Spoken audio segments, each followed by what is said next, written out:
Will MacAskill, welcome to the podcast. It's great to be on. Thank you. So you are one of the real pioneers of a school of thought known as effective altruism. I think effective altruism is simultaneously a really trivially and straightforwardly true idea and a really ambitious and controversial idea. At the heart of it is the idea that it's good to do altruistic things. And when you do altruistic things, you want to think about doing that in an effective way, in a way that actually does a lot of good rather than, as some forms of charitable giving and activity, relatively little good. What is at the core of this idea, and why is it an idea that is in some quarters controversial? So effective altruism is about taking seriously the many big problems in the world, all the big problems we face, and in light of them asking, how can I do the most good as an individual with my time or with my money, and then trying to actually go out into the world and do those things. So the sorts of questions we might ask are, among all of the charities that are helping in the world, what are the charities I can support that will benefit others by as much as possible with every dollar they get? Or among all the careers I could pursue, what are those careers that will enable me to have the biggest positive impact on the world? And as you say, I think this is, quite straightforward. If I say, okay, I'm promoting effective altruism, do you disagree with the effectiveness part or the altruism part? Either seems quite good. And I do actually think that those fundamental ideas are just very uncontroversial, and people sometimes get confused by conflating them with much more controversial ideas like utilitarianism or something. Where I think the meat is, and where, I myself have lots of uncertainty and think there's important issues to discuss, are what follows from that underlying principle. So what causes should we be focused on? What charities are the best? What career choices are the best? And maybe we can dig into that. Yeah, so let's take a little bit of a premise, and then I want to get into those deeper dilemmas on what that actually means for concrete action. I mean, just to motivate why this isn't a fully trivial idea, what does a lot of charitable spending look like? What is an example of people who perhaps really are motivated by some genuine form of altruism and they think they're doing something really good for the world, but in fact they may in fact be failing to do so? So, in the United States, most charitable giving actually goes to the church. But even putting that aside, most charitable giving, people just don't think that much about it, really. I used to work as what's known as a chugger, charity mugger in the UK. So someone who would, approach you in the street and ask you if you want to donate somewhere. And often people would say yes, and they'd start donating their £10 a month to some charity. They haven't made some analysis about whether the charity that was probably paying you in order to stand there on the street and chat people up is really a well-intentioned one, or whether, it just happens to be that you're a nice, young, convincing man, and they think, I'm going to help this guy out, this seems good, and then they feel good about themselves. Exactly, you have some sort of warm glow, and I think these charities do good. But imagine if I, came up to someone in the street and I was like, oh, hey, do you want to invest in my company? You'd just be like, no. Obviously, if I was going to make an investment decision, I'd spend a lot of time. I'd think about, where can I make the biggest financial return?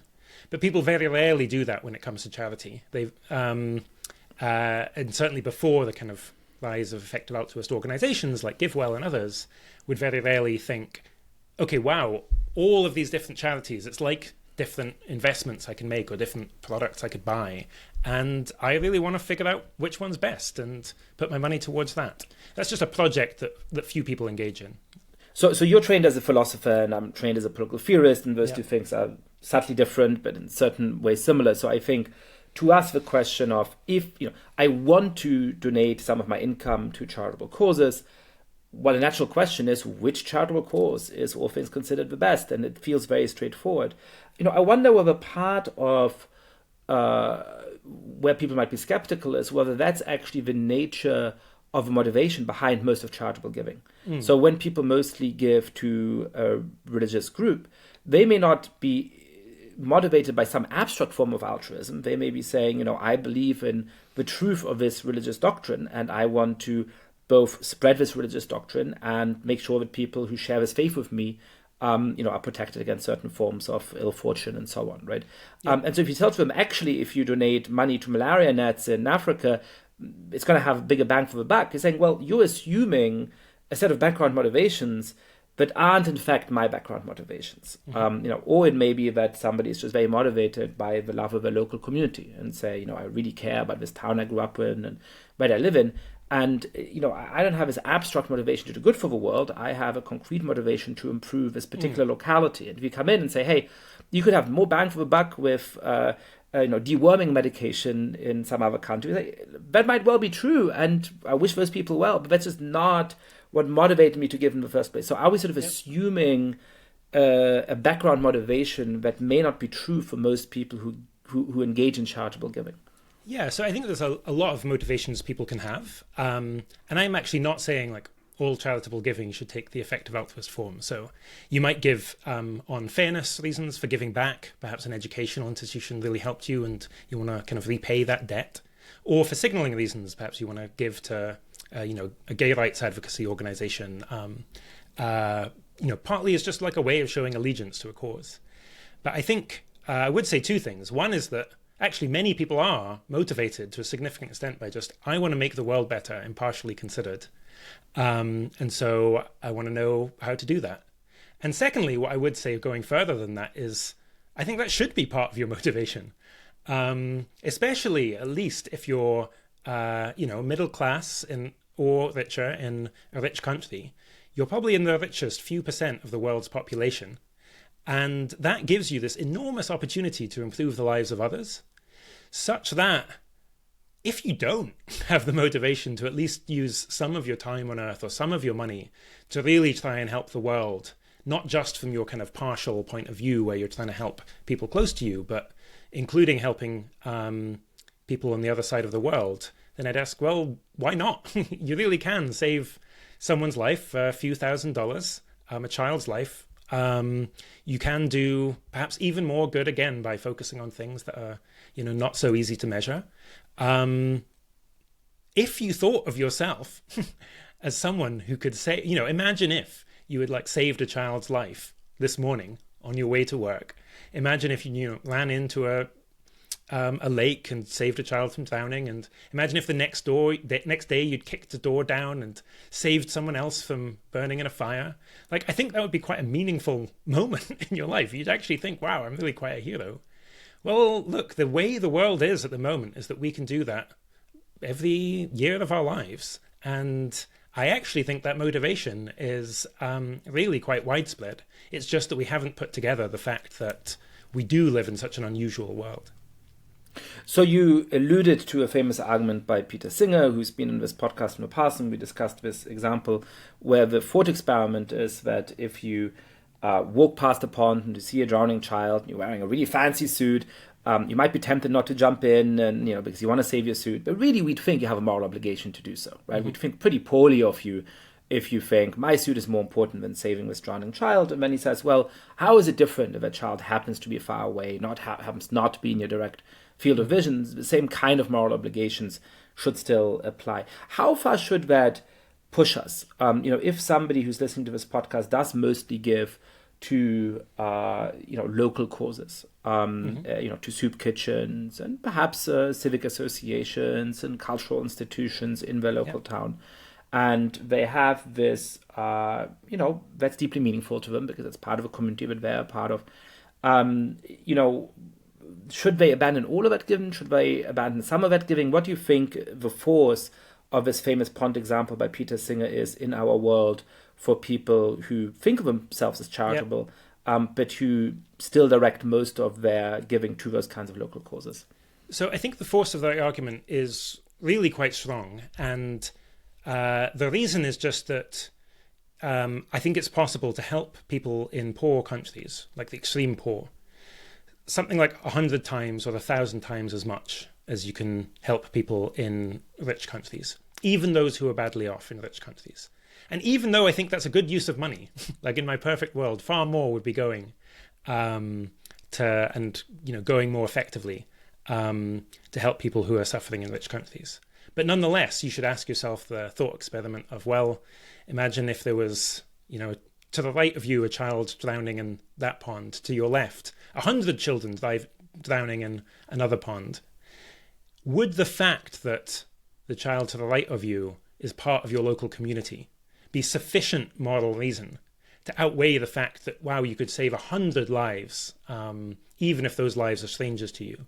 And I think most people reflecting on their own ethical views would say no, would say even if having bonds to your local community gives you some extra reason to help, it's not sufficient to be a 100 to 1 multiplier. And that is in fact the situation that we find ourselves in, where the very most effective ways of benefiting people in poor countries, as we said, it's a few $1,000s to save a life. And in the case of United States, the government is normally willing to spend to save a life if it can do so for millions of dollars per life saved. And so we're really talking about a factor of hundreds or even a factor of 1,000 difference there. So one concern I have in general about a certain form of analytical moral philosophy is that it posits certain kinds of quite abstract examples in order to prime our intuitions. But I think even as it tries to distinguish between different things or tries to make clear that certain considerations are not relevant because they are sort of defined out of the example as it's set up, that might still drive a lot of our intuitions about what actually to do, right? So if you ask me, hey, either I can jump into this pond and the child is right in front of me and save it, or to update this example in a slightly more sci-fi way, I can sort of activate some clone that is in some pond, on the other side of the world, but I see the world now through that clone and I jump in, but it's the clone that saves this child that's 3,000 miles away. I see that, the arguments for why I somehow should have a lesser responsibility for saving this drowning child just because they're not physically here, they're 3,000 miles away, would be really quite remote and distinct. That's not the way the actual world works, Phil, right? If I want to save that child, that, you say it takes a couple of $1,000s to save, I don't have nearly as immediate an experience of that. Now, part of it might mean that it doesn't give me the same glow, right? That's perhaps not a morally important consideration, but certainly an important motivational factor here, right? If I get to go home and, say to my friends or say to my partner or whatever, can you imagine? I jumped into the pond and I saved a child. Like, I'm going to feel like a hero. I can dine out in the story. I can't do that. I donated some money to a charity. But more fundamentally, I might have concerns about, being sure about the efficacy of my action. Right, I jump into the pond. It's a pretty straightforward situation. I pull the child out.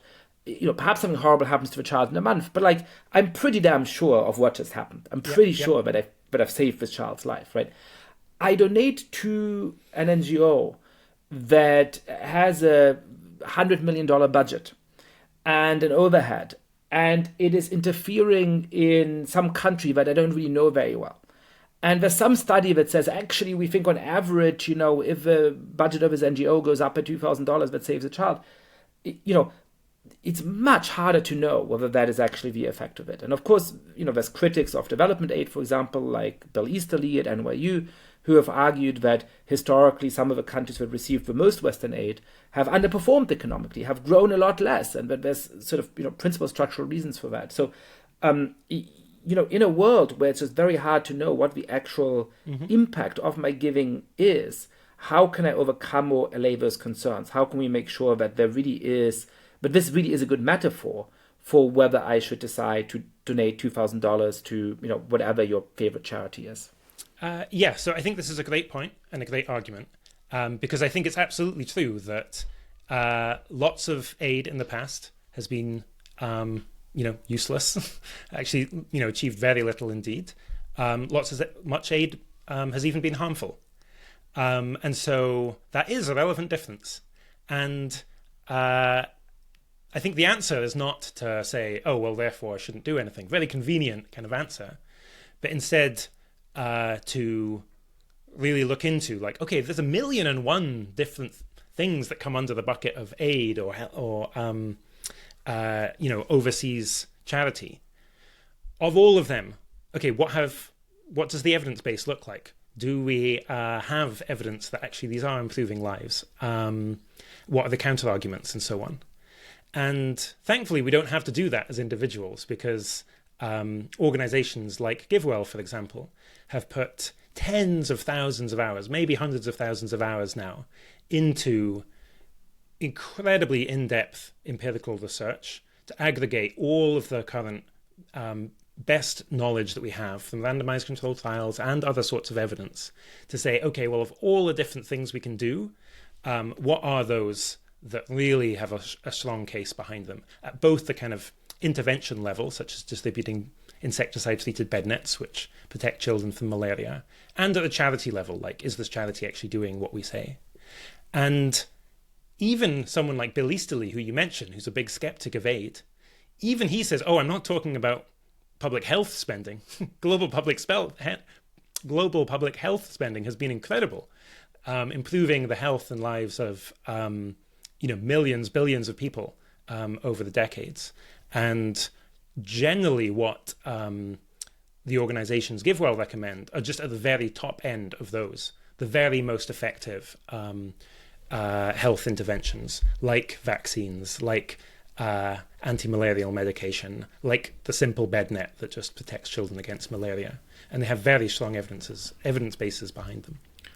So let's have a short publicity here. This is your one publicity minute you're allowed.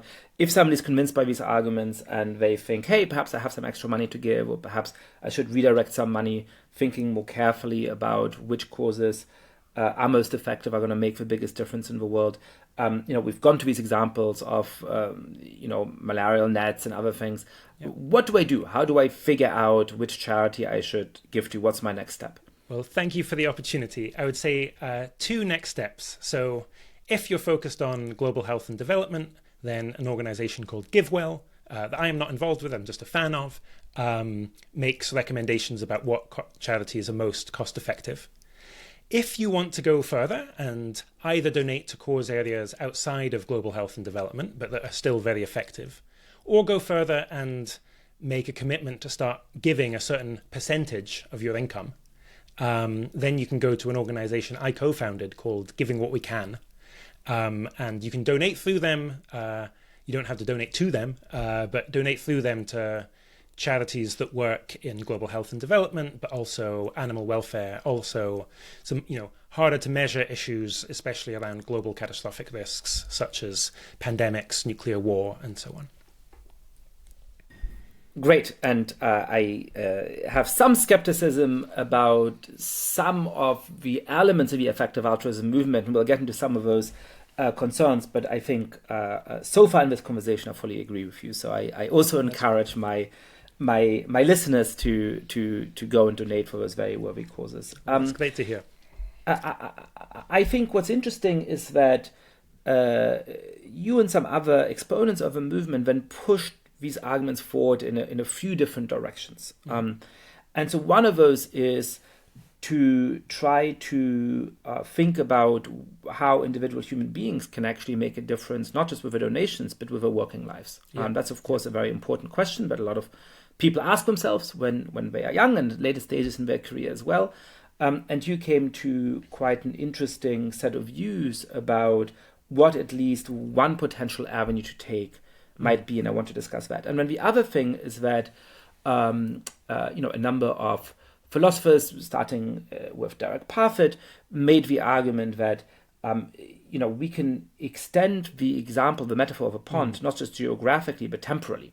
Yep. That, if, I have some moral obligation to save a girl drowning in a pond today here, it's not just that I also have some similar moral obligation to save a girl drowning in a pond today in Africa, but also in 3,000 years here or in 3,000 years in Africa, that the same kind of logic applies to our intertemporal, not just our geographic obligations. And that has then in turn shifted some of the attention within the movement from things like malarial bed nets to much bigger issues, like how do we make sure that humanity doesn't go extinct? Should we colonize Mars?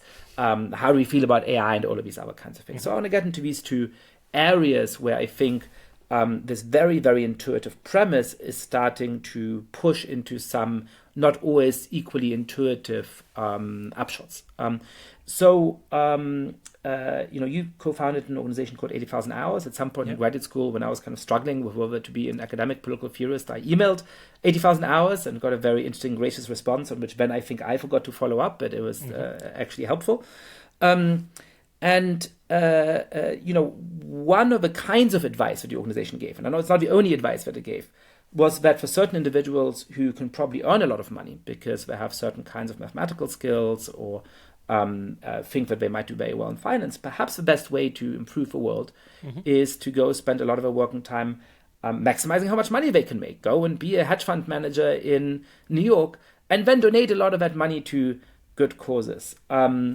Explain the logic behind that.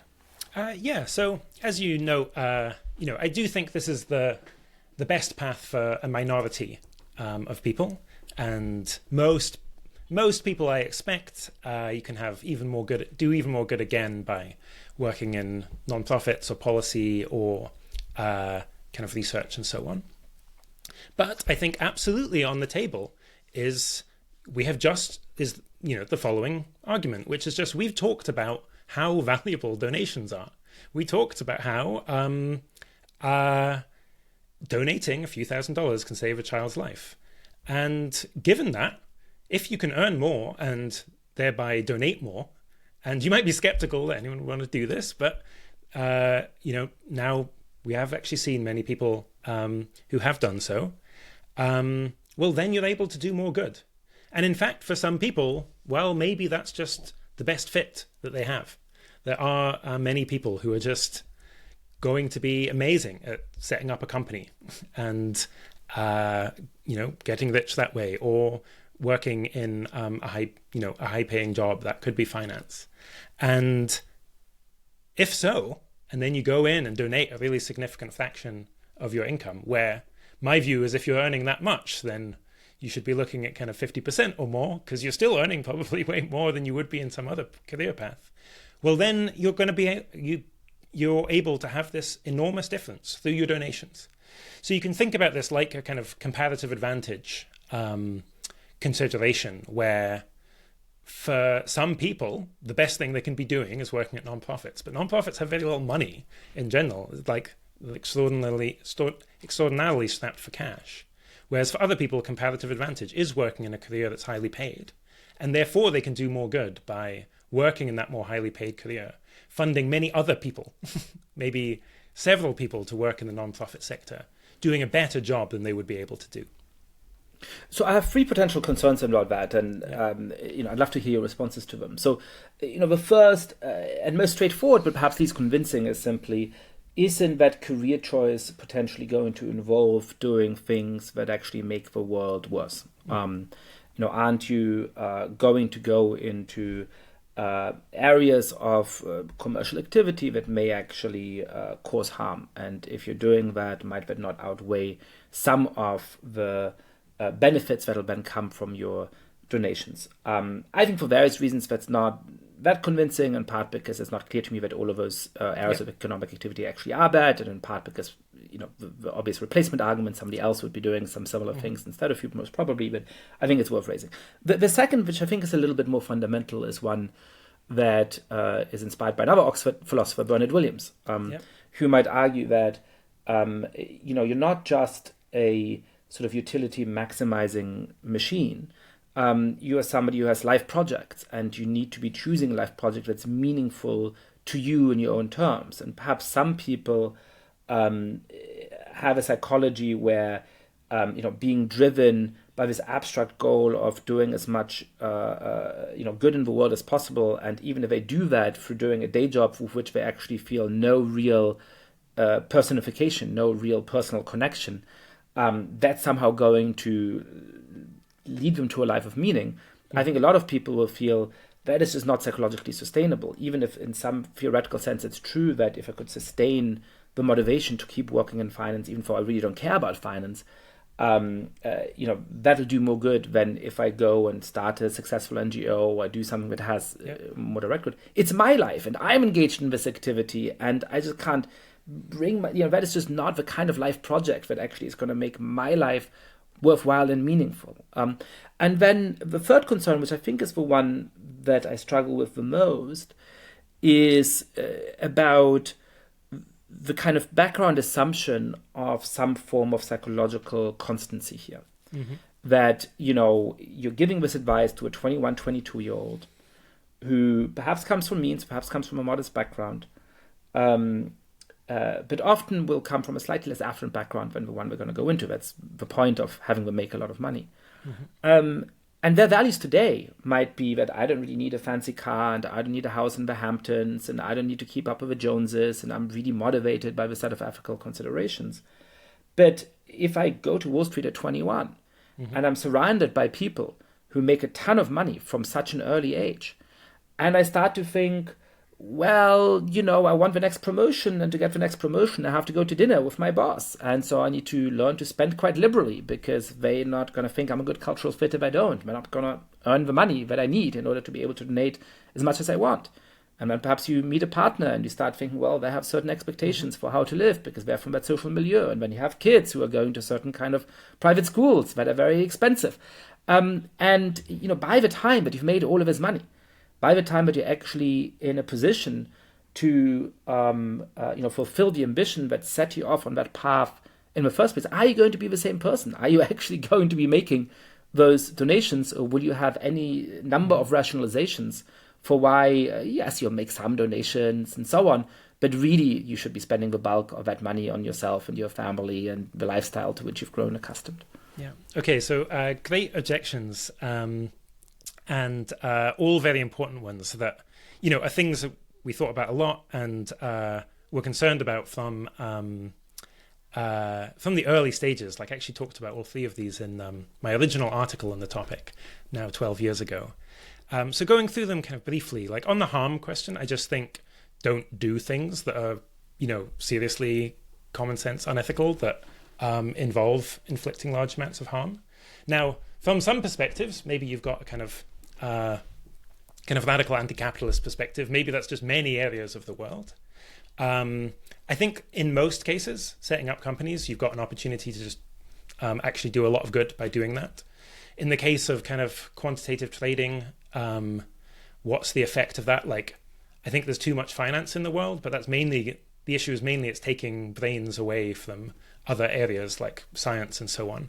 I don't think the process itself is, maybe it's like not adding very much value to the world, but the case that it's actively harmful, I don't think is very strong. So it's just, neutral-ish. But there's just so many ways, even if your aim is like, making money to donate it, there's so many ways of doing that without engaging in harmful activity that, that's certainly the way to go. On the integrity side of things, I also just think, look, there's loads of ways of doing this. If you're someone for whom making loads of money, I mean, this would be true for me. Like, I don't think I could live as an investment banker. I think I would find it incredibly alienating. And again, what I would say is, well, don't do it then. Really, I think we're in this lucky circumstance in some sense where there's lots of people who want to do lots of good. There's lots of different ways of doing good. And so you can kind of match people where for some people, working on Wall Street would be extremely alienating. For other people, they just love it. They just find it's interesting. It's fast paced. It's kind of, especially on the quantitative trading side of things, it involves like fun, intellectual puzzles. Essentially, they get to use their math skills. And if you're someone who would find that alienating, but setting up a nonprofit would be enormously exciting, I think that's an extremely strong argument for thinking you should do the latter. And then the final point is about, do you get corrupted and just don't donate at all?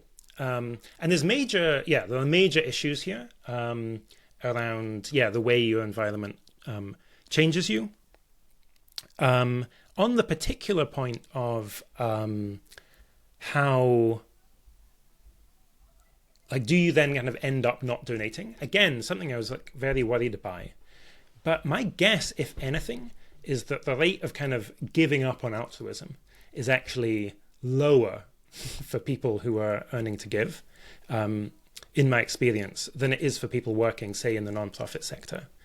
And the reason for this is because, okay, people who are learning to give, they're doing a job that they kind of love and are excited about.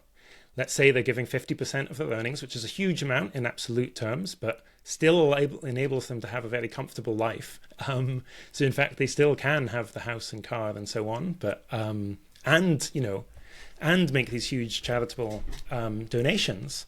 Whereas so many people I know who've worked in the non-profit sector and they're getting paid almost nothing, doing incredibly hard work, often with like very little reward, sometimes depending on where they're working, coming out the end of it feeling unclear whether they had any impact at all. And that can be just really demoralizing. And I know a number of people who felt like that. So I do think the general issue of like, okay, I start getting older, my priorities start to change is a big one, but I actually don't think it hits earning to give that much in particular.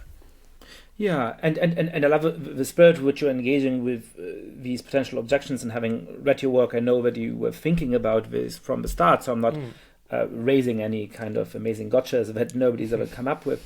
But I do wonder whether some of your thinking in particular about the corruption argument have changed over the last decade. And I know that this has sometimes been used as, I think, a pretty simplistic gotcha against the effective altruism movement. But I think in that context, it's hard not to mention Sam Bankman-Fried, right? Who is somebody who fought at an early stage of his career, as I understand it, about going into science or going into finance. And in part, under the influence of effective altruist ideas, decided, or at least he claims that that was why he decided to go into finance and then into crypto. Who did give a good amount of money, when he was rich, but also obviously ended up defrauding a lot of people in a kind of spectacular way. And so, I'm sure for every Sam Bankman-Fried, there's a lot of mid-ranking investment bankers who are perfectly upstanding citizens who, in fact, do donate 50% or perhaps only 20 or 10% of their considerable incomes to effective altruist causes, and that may be doing a lot of good in the world. But I guess and I know you had a personal friendship with Sam Bankman-Fried, has your experience of that trajectory kind of made you reevaluate how serious a concern that is, or sort of how we should think about this challenge? I mean, I think the answer is basically yes. So, I mean, Sam Bankman-Fried did this, enormous amount of harm. And it's like, honestly, the fact, that I was friends with him in that way and, introduced him to effective altruism was like a matter of, great shame. And now the question is like, what happened? Like, why? What was the kind of corruption that went along the way? For me, it's like the corruption of like power and success, where I think I've met many CEOs now. I've met many successful people, many billionaires, in fact. And here's an issue you get into, which is like you start making, you make all of these bets essentially that and other people don't think they're going to pay off. But you're kind of disagreeable and you've got a big ego, and then you go ahead and do it anyway. And then you're extremely successful. And it's hard at that point not to start essentially thinking you're God, thinking you're kind of like, other people are just slow, they're just getting in your way, it's just bureaucracy. It can very easily lead to, a great amount of hubris. And that's the kind of dynamic that certainly I feel kind of very alert to now.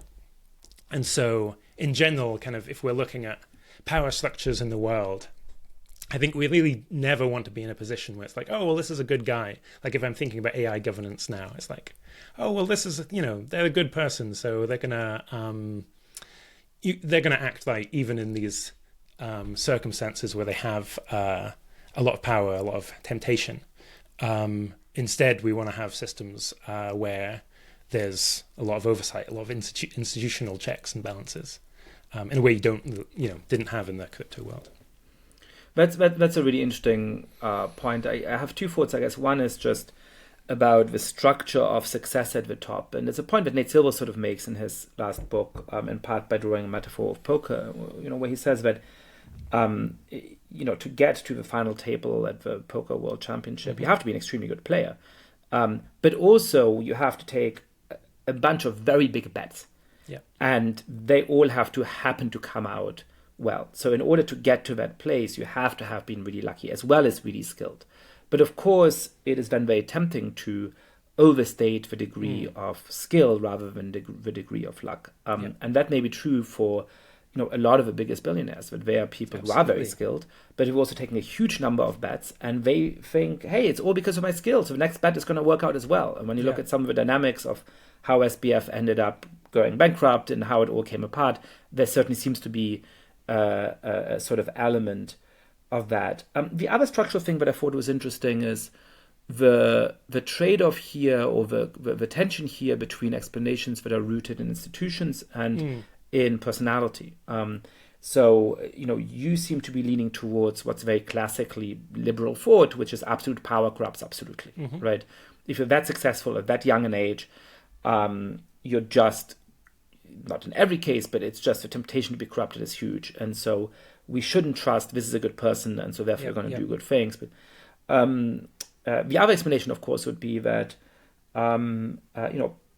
perhaps some people are more easily corruptible than others, or perhaps some people who are actually quite corrupt are going to try to cloak themselves in good charitable causes in order to advance that kind of selfish things. And so I'd just be interested in your evaluation about the case of SBF here. Do you think he was a truly idealistic 21, 22-year-old who wasn't more liable to be corrupted than the average person, and then the scale of his success corrupted him? Or do you think that there was also something in his personality that explains the path he ended up taking? Yeah, so I mean, I think as a general matter, it's clearly going to be both. I know some people where you could give them the keys to the whole world and they'd say like, no thanks, that's not really for me. Obviously know other people who are just extremely ruthless and power-seeking in any circumstances. But most people are kind of in the middle. And so the behavior you get is some mix of, the environment someone is in and what their personality is like. And also certainly true that, like, Sam Bankman-Fried's character played a role in this. Like, he was extremely, arrogant, overconfident, extremely willing to kind of take risks, thought he was like, thought he was smarter than everybody else. And that clearly kind of played a big role. However, like I did, as a result of this, I started learning a lot about high profile, especially white collar crime and fraud.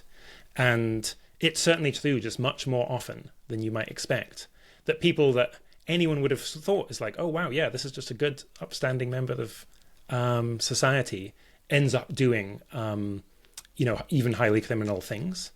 And so there's a certain sort of attitude that's very tempting to take, which is like, well, there's certain bad people, and what we need to do is uproot the bad people and not have them around. And I think if you've got that attitude, you're going to just fail when thinking, how should we design society and how should we design institutions? And instead, having the default of just assume most people have it in them that they can do pretty bad things in, under certain circumstances, including circumstances where they're just not really thinking. That's like surprisingly common story when it comes to white collar crime.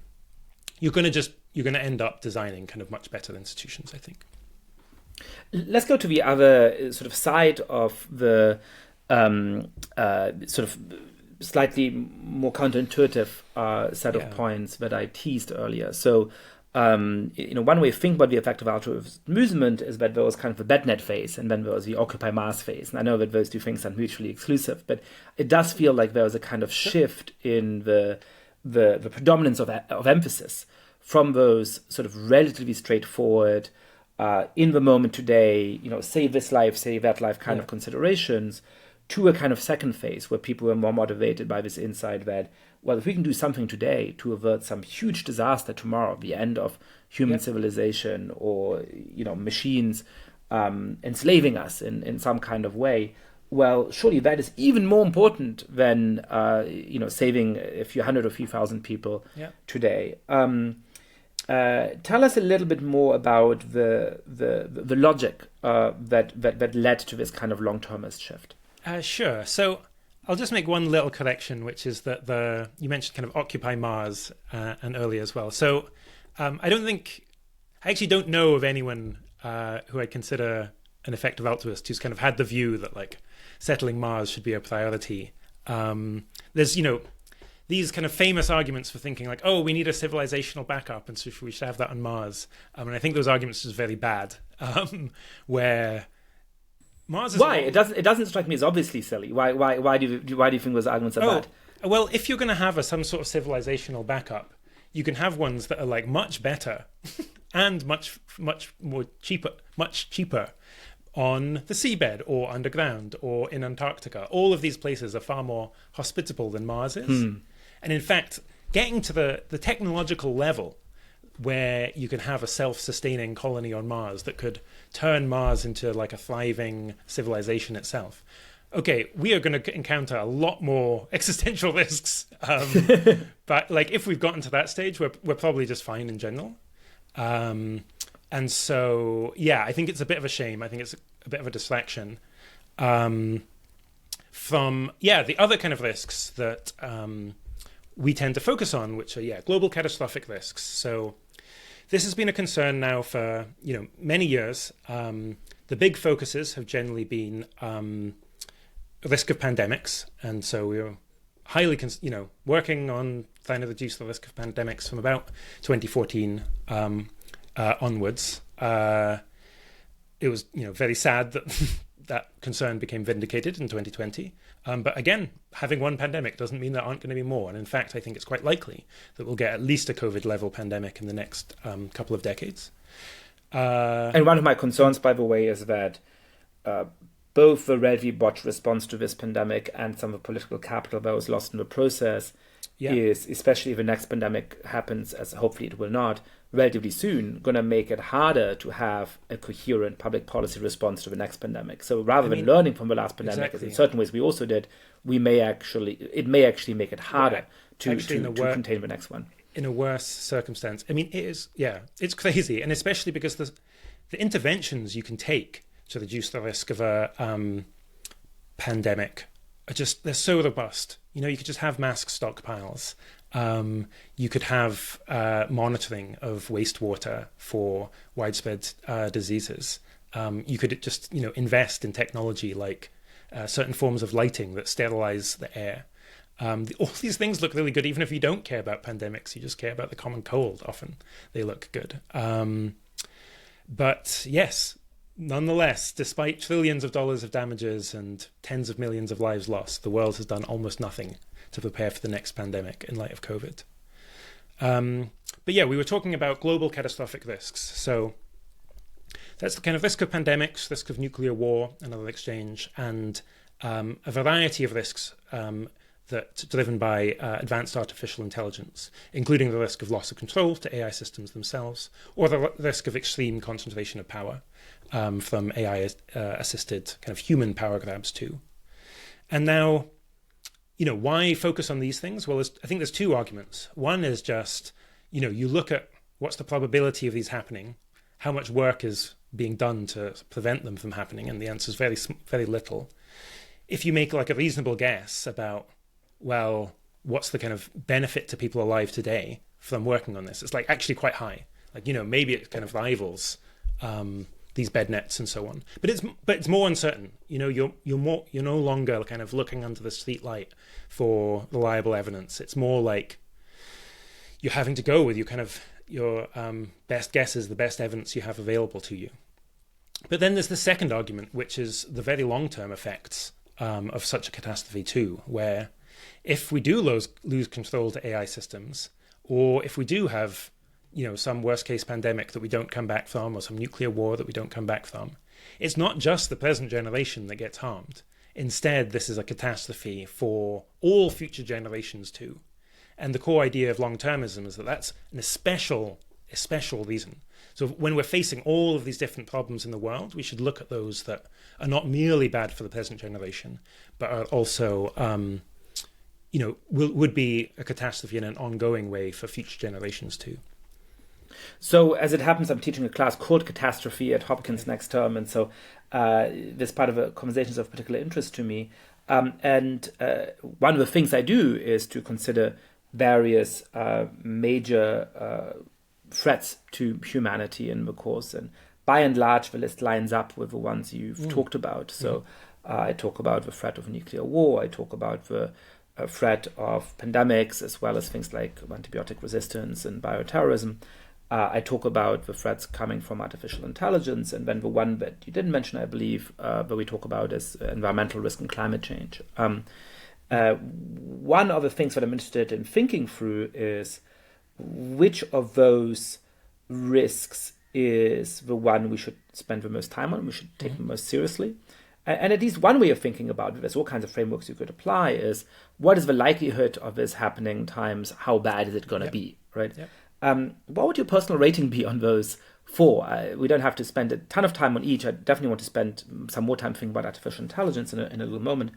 But thinking through those four kinds of buckets, which would you place at the top and which would you place at the bottom in terms of how dangerous they are to human well-being over the long term? Yeah, and can you say the four again? So it was nuclear war, environmentalism and climate change, pandemics and AI, was that? Yeah, exactly. So nuclear war, pandemics, AI, climate change. Sure, yeah. I mean, it's obviously a weird thing always, like ranking problems in the world. But I think it's important if you want to do the most good. And so for me, I would put AI number one, just because, I mean, people focus a lot on loss of control, and that's extremely important. But I think that's actually just one out of many problems that we'll face. And I think the risk of, including aggravating the risk of pandemics and so on. And so I think the risk that we have to deal with like truly enormous challenges is like more likely than not in the next decade or two coming from AI. Pandemics, then I would, rate number two, extremely high, where there, again, we just have this track record, approximately one every 70 years, 100 years, just from natural pandemics. But then the risk of global pandemic, I think, may, depending on what society chooses to do, go up a lot more as it becomes easier and easier for more and more people to start to design and create new types of pathogens. So, already some people, if they want, could design smallpox or a similarly bad pathogen in a lab and release it. More and more people will be able to do that over time. Then I'd say nuclear war, where, it's just very neglected. People really don't talk about the fact that very much compared to its importance, that there's still many thousands of nuclear warheads on kind of hair-trigger alert, essentially. And as we've seen in the last few years, like the chance of another great power war, on the order of World War II or more, it's not at all insignificant. I think it's 1 in 3 or more that China blockades or invades Taiwan over the next 10 years, let's say. That's like really meaningful chance, and would itself have a really meaningful chance of escalating to a true world war. And then finally, on the environmentalism and climate change side of things, I mean, I think if you're from my perspective, my worries, the most extreme cases of environmental and climate destruction go via AI, where I think AI could lead to extremely rapid industrial expansion, where people really do not, if people are locked in an arms race for massive industrial expansion, driven by AI and robotics, like both being the product and the driver of this, in order to, different countries are doing this in order to gain power, well, that could lead to huge amounts of environmental destruction, much more climate change than we've had.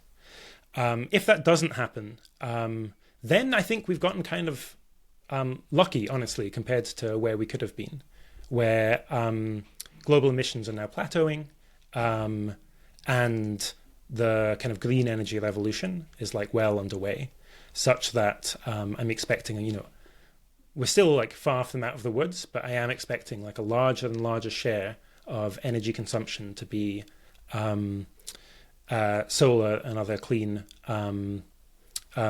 technology, like over the kind of coming decades, such that, we'll still get 2 degrees of warming, maybe 3 degrees of warming, and that'll still be enormously damaging. But the kind of really worst case scenarios that I was very worried about, even 5 years ago, thankfully look increasingly unlikely now, unless we have something like enormous AI-driven kind of energy demand. It's striking to me that I find that ordering to be very reasonable. I'd have to think more carefully about whether I might invert the order of some of these, but broadly speaking, I think I may agree. It seems to me nearly the inverse of what students would probably rank. Yeah, I think that they would rank climate change number one, and then perhaps they would put nuclear war number two and pandemics number three. Yeah. And with AI, I think there's a lot of concern about kind of immediate impacts on AI slop and misinformation and so on. But I think to a lot of people, to a striking degree, the kinds of concerns that you are most worried about, and I think I'm most worried about with AI, still feel so abstract and science fiction-y that they just don't motivate a lot of serious engagement. So rather than getting stuck on these other three, why don't we dive into the AI topic and explain to me... I'll just make one comment on that kind of inverse ordering. I mean, I think it's not a coincidence, actually. And it's because, in the case of environmentalism and climate change, there was this like amazing and extraordinarily successful movement from the 1970s, or even earlier, really, for environmentalism onwards, to make climate change a top model priority for countries in the world. And that means people took enormous, still less than they should, but massive action, where the amount of kind of climate philanthropy, for example, is like $10 billion per year, compared to radically less than that, maybe a 30th or a 100th that for really focused AI philanthropy. And that has resulted in people just really understanding the problem like much more. But it's also resulted in like progress on it. And I think we should be quite thankful about that. And I think we need to do the same for issues related to AI. So let's make a start on that by starting the AI movement today. No, by trying to understand the nature of those threats. The kinds of threats that you might be interested in with AI go from quite short-term threats to very long-term threats. I'm struck by the fact that a huge share of the work that I've seen in moral philosophy and in ethics on AI is about things like whether if an insurance company uses AI systems, they may end up discriminating against certain marginalized groups. And that is undoubtedly an important consideration. But it does seem to me to pale in importance in comparison to the threat that bad actors might design a virus that becomes pandemic and that kills millions or tens or hundreds of millions of people. To the threat that perhaps AI could act as a kind of resource curse. In political science, one of the explanations why a country like Saudi Arabia is not a democracy is that it never had a need for a middle class that can make political demands, because all of the state revenue comes from oil. And if it turns out to be true that the owners of AI technology are incredibly productive, while the need for generally skilled labor craters, that is going to have terrible economic consequences for the livelihoods of people. It's also, I think, going to have very concerning consequences for the future of liberal democracy, because liberal democracies have never sustained themselves in a society without a middle class and without the ruling class's need for an educated, thriving middle class. And then, of course, you can go all the way up to the ideas that perhaps some AI systems may go rogue and either enslave humanity or eradicate humanity. Are you taking each of these concerns seriously? Should we focus more on some of these than on others? How do we think about the existential risks from AI? Yeah, I mean, I think basically there's a lot of issues to focus on. And I really don't think that these are long-term issues, actually. So the people at the labs, the AI companies themselves, they think we're going to get to extraordinarily powerful AI within just a few years. I think it'll take longer than that, but nonetheless, if you look at forecasts among people who spend their time forecasting and have a good track record, then it looks like maybe early 2030s that you get AI that's really on a par or exceeding human ability across essentially all cognitive domains.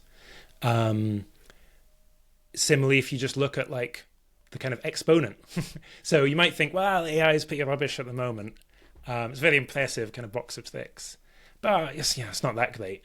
Well, then you're looking at the level of capability. You're not looking at the growth rate. It's like in January 2020 or February 2020 saying, well, there's not that many COVID cases. That would be a mistake. You need to look at the growth rate. And that's actually this remarkably steady exponential over time, which we can get into. And so then, and then finally, one argument for why things might come a lot faster than you might think is because AI, unlike many other technologies, has this recursive property where the AI companies already are just trying as hard as they can to take the AI products that they've made and use them to build even better AI. And once you've got an AI that's meaningfully increasing the productivity of their leading AI researchers, well, things can do it even faster than they have been going so far.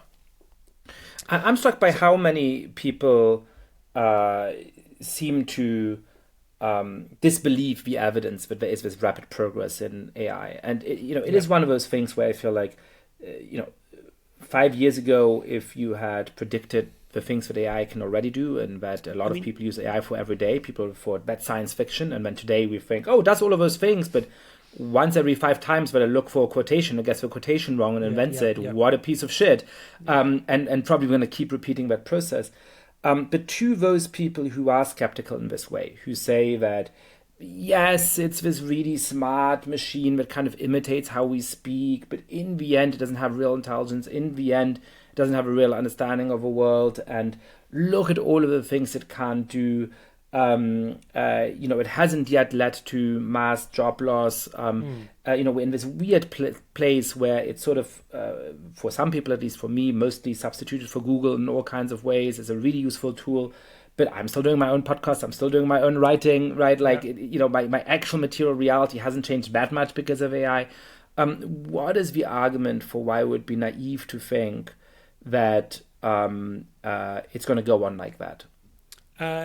So a big part of the argument, in my view, is just the very bad track record of predictions like this, where, for many, many years, there have been claims like, oh, AI will never be able to do, and then insert something like Winograd schemas, which involve like knowing what objects pronouns are pointing towards, part of language processing. And then just over and over again, such predictions being completely blown out the water. And so you said, like, oh, if people had predicted the advances, and in fact they had done. There had been surveys done of both expert forecasters and AI experts themselves, like people in machine learning. And it is incredible how much faster than previous predictions progress has gone so far, like far in excess. Now, that doesn't mean it'll keep going, but I think it should at least give us kind of significant humility. And in light of that, confidently saying, oh, there's no chance that the current trend of exponentially increasing capabilities won't continue for the next 5-10 years. That's like actually quite a bullish, that's quite a confident position to have now. And given the stakes involved, I just think we absolutely should be preparing for a world where the capability curve just continues as it is at the moment.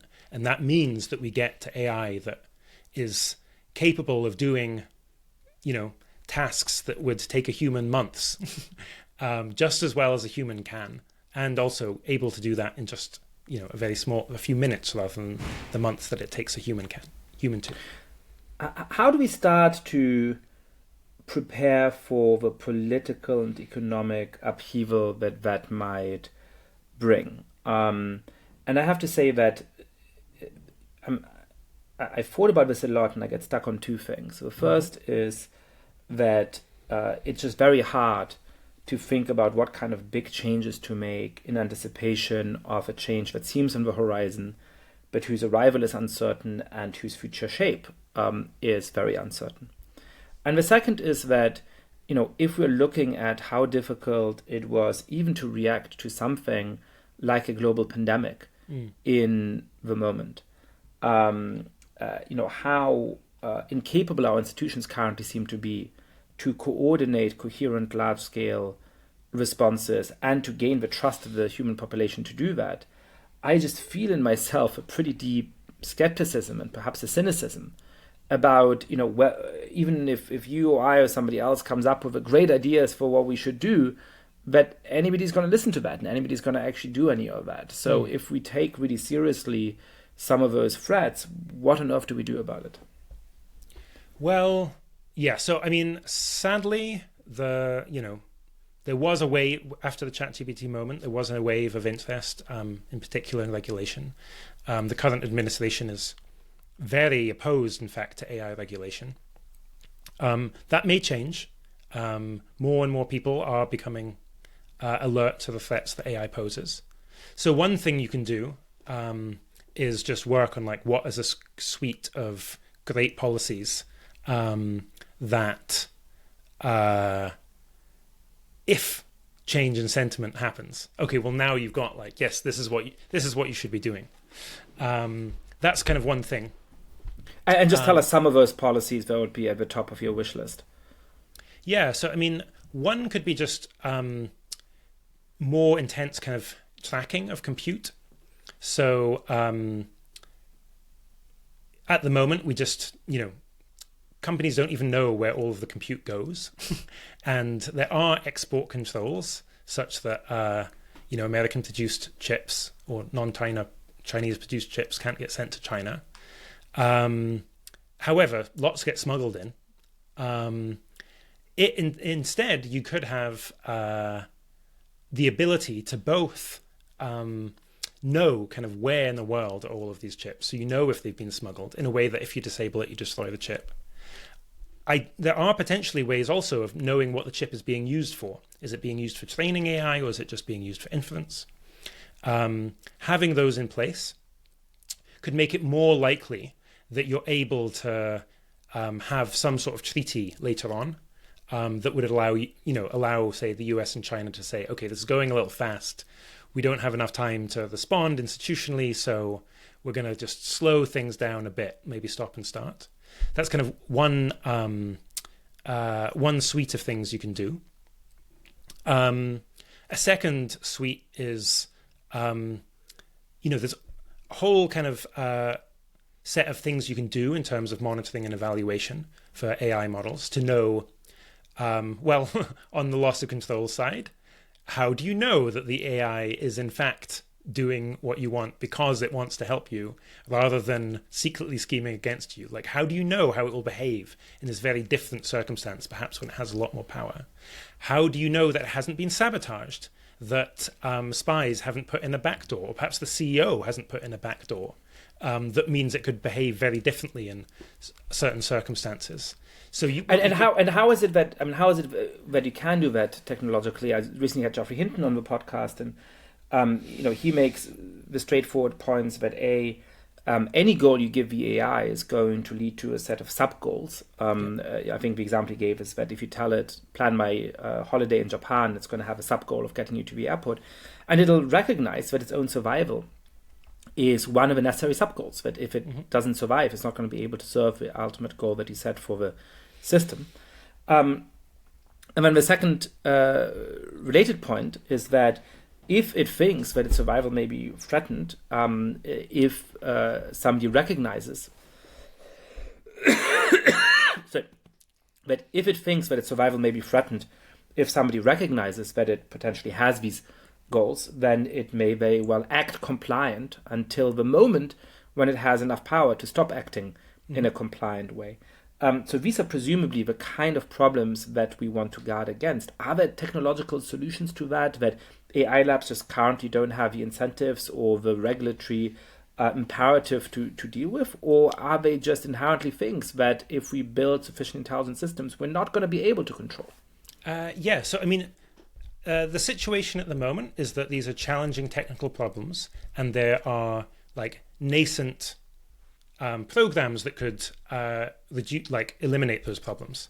Where at the moment, within this within this kind of wonderful, quite lucky circumstance, where reasoning models essentially have their own private scratchpad, and in order to perform at a certain level of capability, they need to write, they write these enormous long essays in this private scratchpad, and it's in English. Now, it's not like wholly interpretable. It makes about as much sense as you might do if you went into a cave and did maths problems with your own personal scratchpad for 1,000 years. But it's at least like fairly interpretable. And that's very useful because it means that if you're writing in your scratchpad as an AI, now I think I'm not being watched, so actually I'm going to take the deceptive action. Well, then you kind of know. And this is one of the things that government could do as a policy is say, you as the AI companies have to maintain what would be called a kind of legible or intelligible chain of thought, which are these scratchpads, because it might be in the interest, and probably is in the interest of the AI companies, to train against the chain of thought, to get the models to reason in a language that's much more information dense than English is. So you could imagine instead of a scratchpad, it's just reasoning in like long strings of numbers, and we don't know what it means at all. Whereas you could say, no, it's got to stay in English, it's got to stay interpretable. That would be very helpful. A second thing that's even deeper is interpretability in the kind of essentially in the brains of the AI system itself. So now you've got this AI that as you've said, is kind of like playing along. It has some misaligned goal, but in all of the tests, it knows it's being tested and knows what to say to kind of play to the test. However, there's certain tools that you can just induce beliefs. These are, again, they're very basic, they're very rudimentary at the moment, but you can induce beliefs in the AI. So there was one example of Golden Gate Claude. It got quite famous because it was quite cute, where you could just have Claude as an AI model from Anthropic, and you could induce it to always want to talk about the Golden Gate Bridge. And it would be confused, like, why am I even saying this? But you could kind of control its behavior in the same way as if you jabbed someone's brain and simulated it in the right place. You might be able to induce that behavior. But now imagine you could induce the belief that it's in this circumstance where it can escape and exfiltrate itself and escape the lab, and no one will know, and you've managed to induce all of these beliefs. Well, that would be extremely useful because then you can see how it would behave in such a circumstance. Perhaps also you could have the kind of AI equivalent of lie detection, where unfortunately, we've not discovered this yet, but in principle, there could be just certain parts of the AI brain, the neural net, that light up when it's saying something that it knows, in quotation marks, to be false. So that's like a couple of things that I think are very promising. And then there's a suite of others as well in terms of,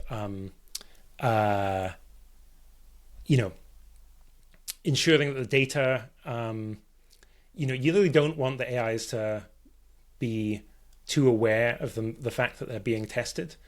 AIs already at the moment are like very aware of this, but in partly it's because the data is full of AIs being tested in certain circumstances. So you could remove that, and I think a bunch more things too.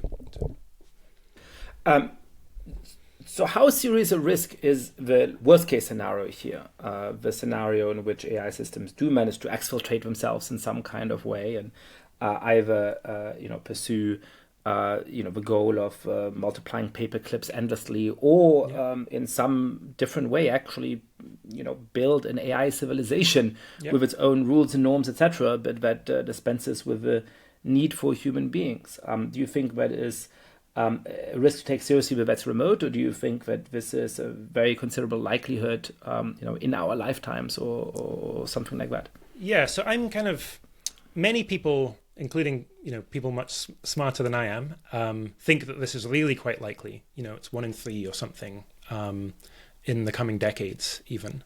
I'm on the more optimistic end. I think the risk that we just lose control to a misaligned AI, or like a collection of AIs, in a way that involves, mass violence or mass harm to human beings. I think it's more than 1%. Maybe I don't think it's as high as 10%. It's in that kind of range. So that does put me among people who think about this and work on this on the relatively optimistic end. But I would not say that those are optimistic probabilities. If you said, if I was saying now that I thought the risk of an all-out nuclear war that would kill billions of people was somewhere between 1% and 10%, that would not be a kind of optimistic take. It's just that I think that, these are very real risks. I just think we also have potentially promising solutions. And I think as AI gets more and more powerful, more people will become alive to these risks and take actions to mitigate them. Part of your ethos as an effective altruist is to care about the experiences of non-human animals, to care about the well-being of people who are distant geographically, temporarily. How should we think about these reasoning and quasi-reasoning machines from a moral point of view? There seems to be some suggestion that these AI models are capable of some form of suffering. At least there's some interesting examples where, you get them to perform a very laborious and extremely boring task, and they sort of crack up and break in the middle in a way that seems nearly characteristic of what a human being might do if you have them do this like endlessly laborious and boring task. Is that something we should be concerned about at all, or is it quixotic to worry about that? I think we should absolutely be thinking about this, and we should be taking it seriously, and we should be working on it. And, the simple argument is just, why are humans conscious? Why do humans have moral status, or other animals too? And I think it's because of stuff that goes on in the brain. And I think the brain is a computational engine. So there's nothing, the fact that we're running on, biology, I think is not the relevant thing. If someone, an alien came from a distant planet and had some different type of brain, but acted in all the same ways that you or I do, well, then I think we should take it really seriously that they have moral status too. And my worry is that we will keep shifting back the goalposts because there's an enormous economic incentive in wanting to use AI in whatever way we want them to, rather than treat AI as potentially a being with moral status too, because it will remain unclear. So already you can look at the major theories of consciousness, which I am not an expert in, but colleagues of mine are, and say, okay, well, on all of these theories, if you had a system that did X, Y, Z, then all of these theories would say that system is conscious. And after that report, someone just created such a system, because actually it's not terribly hard. And so we're already in this circumstance where it's like, well, we had these theories of consciousness. They're already making predictions or comments about the consciousness of these AI systems. It's very unsurprising that most people would say, okay, the systems aren't conscious. And my worry, even though I think they're probably not at the moment, not even a little bit, I'm worried that people will be very confident over time, and that will be fueled by economic interests. So, for example, Mustafa Suleyman, who's at Microsoft, was also one of the co-founders of DeepMind, he got asked the other day, should there be at least research into the idea of digital welfare and digital consciousness? And he said no, because they're not conscious, so there's no point in researching them. And that is the sort of dogmatic attitude that I'm worried we're going to have a lot of. And we really need, as a species, to be taking seriously the fact that we are potentially creating a new sort of life. We will not know, are they conscious or not? And we need to have a policy that is responsive to the fact that we are making this crazy kind of leap into the darkness of creating a different sort of life, potentially creating a different sort of life, potentially creating beings with moral status. And we don't know. And I think that involves just trying to be cautious in various ways. Let me ask you another related question. I am probably more open to certain forms of partiality than you are. I recognize our significant moral duties to people who are far away. I also think that in various circumstances it's okay in a variety of ways to prioritize some of the moral claims of people who are in our own moral community or national community and so on. Now, as a human being, I have a very large stake in the well-being of the human race, and I certainly would think of any outcome in which humanity is supplanted as an unimaginable catastrophe. But if we think that AI systems are capable of consciousness, and perhaps even capable, therefore, of certain forms of pain, as when we're making them undertake this terrible task, and perhaps of certain forms of pleasure, it would be tempting to think that perhaps from a non-human point of view, from some abstract ethical point of view that gives up on this particular form of ultimate partiality, this is something that we should be ethically open towards, or perhaps even welcome. That it's imaginable that a civilization of AI systems is going to treat each other with much more respect than we as human beings treat each other, or simply that it's not going to be subject to many of the vulnerabilities of human beings, right? We can die of cancer and heart attacks, and we can lose loved ones in car crashes and plane crashes, and all kinds of horrible things can happen to us, which perhaps wouldn't happen to AI systems. And so if this 1 in 3 chance, or 1 in 10 chance, or 1 in 100 chance of AI systems taking over actually materializes, is it obvious that that would be a bad thing? And in particular, from within the kind of confines of your moral outlook, do you have the ethical resources to explain why that would be a bad thing? So when we're talking about, the long-term future, one thing is I just expect most beings to be AI or digital rather than biological. But I also am not wedded to saying, the best future is one where biological humans are all and everywhere in charge and they kind of control everything. I think it's perfectly plausible that we'll have that, a truly wonderful future would involve, maybe biological humans were still on Earth and we can turn Earth more into an environmental paradise than it was before, and we can solve our problems on Earth. And then perhaps, out in the stars, which are, AIs are better suited for than we are, they have the kind of like wonderful AI civilization. That's, quite plausible to me, that's actually just what a really wonderful future would look like. So I'm actually not, kind of human hegemonic in that way. And I even have some worries that people will have the kind of humans first ideology that could result in AI systems at the point of time that they do have kind of consciousness and moral status suffering in the way that we've made many disenfranchised groups suffer in the past. However, when we're talking about the AI that has taken over, despite our attempts to align it, despite our attempts to control it and so on, that's probably not the AI that will create this kind of wonderful future. Instead, something kind of pretty weird has had to go wrong with the training process, such that the AI cares about, it becomes much more likely the AI cares about something really quite valueless. It just cares about doing maths problems or software engineering tasks. And so it's not this like amazing AI future. Instead, it's just a future with loads of software engineering tasks that are being done. And then secondly, it's also an AI that's willing to forcibly grab power, such that, like in the human case, if you ask me, how bad is a dictatorship? Well, it's a lot worse if I think it's bad anyway, but it's also a lot worse if it's the sort of person who might want to forcibly grab power from the rest of the world. You're now selecting on particularly kind of immoral people. And the same is true in the AI case. Like if we're thinking about a world where the AI has killed, millions or billions of people in order to get power, that is not the sort of AI that I would like to kind of hand civilization off to.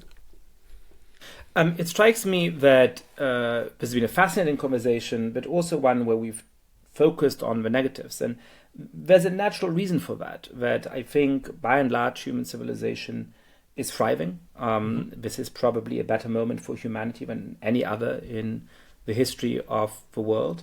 And I have a general belief in politics that the worst that can happen always weighs more heavily than the best we might be able to achieve. If you imagine the worst place in history or the worst place in the world today, the suffering is unimaginable. And if you picture the best place that we've ever managed to create, whatever you think that is, you're still going to recognize that there's all kinds of flaws and problems and forms of suffering, etc. And so perhaps it's natural that an effective altruist outlook focuses on sources of risk and how to avert them. But of course, there is also the possibility of continuing to build a more thriving civilization, perhaps thanks to aligned AI that might be able to cure a lot of our diseases and create material plenty, and perhaps thanks for other kinds of forms of progress as well. So just after a really interesting and at times slightly scary conversation, perhaps you can leave us on a hopeful note. What do we need to do in order to build a better future, and what might that future look like? Yeah, well, I'm glad you brought it up, because I do think it's a shame that all of this discussion is on the negatives, because I think there are enormous positives, in fact. So AI itself can be a solution to many of these problems. I'm very excited about AI-augmented human reasoning, the ability, already I find AI is improving, can improve my thinking. There's a risk it makes it much worse, but there's, the strong possibility that actually we can just become much smarter, more enlightened versions of ourselves, kind of via AI advice, or that we can engage in kind of trades that would otherwise be impossible, or deals that would otherwise be impossible, because the US and China can send millions of AI delegates to kind of hash out a deal. Or AI doing alignment research itself to solve the problem of kind of the hard problem of alignment, or the hard problem of consciousness, and so on. What's more, I think AI can drive, in the standard, my interpretation of the standard economic models is that AI would drive enormous increases in, economic output. And if those are distributed even at all equally, we could be looking at people being 100 times richer than they are today. And actually, if the pie is kind of so big, well, then just getting any slice of it is much more important than, getting any slice of a very large pie becomes much more important than ensuring that you get like a really big slice of it. Because you're so rich anyway, it doesn't really make a difference.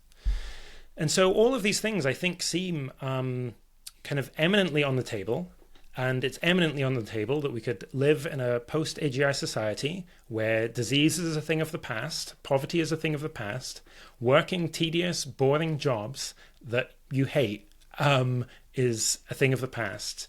Most people can just devote their lives to artistic endeavors or relationships, or like improving the scientific understanding, because AI has freed us from many of the kind of shackles that the current world faces, and then we could kind of collectively come together and form a sort of society I call Viatopia. So that's a society that's on track to a truly great future, where we don't know what utopia looks like, but we could put ourselves into a position where resources and political power are fairly equally distributed. We have the benefits of AI advice, and then we can figure out actually, well, what should we do? How should we structure this kind of post-AGI society? Well, MacAskill, thank you so much for coming on the podcast. Great. Thank you so much.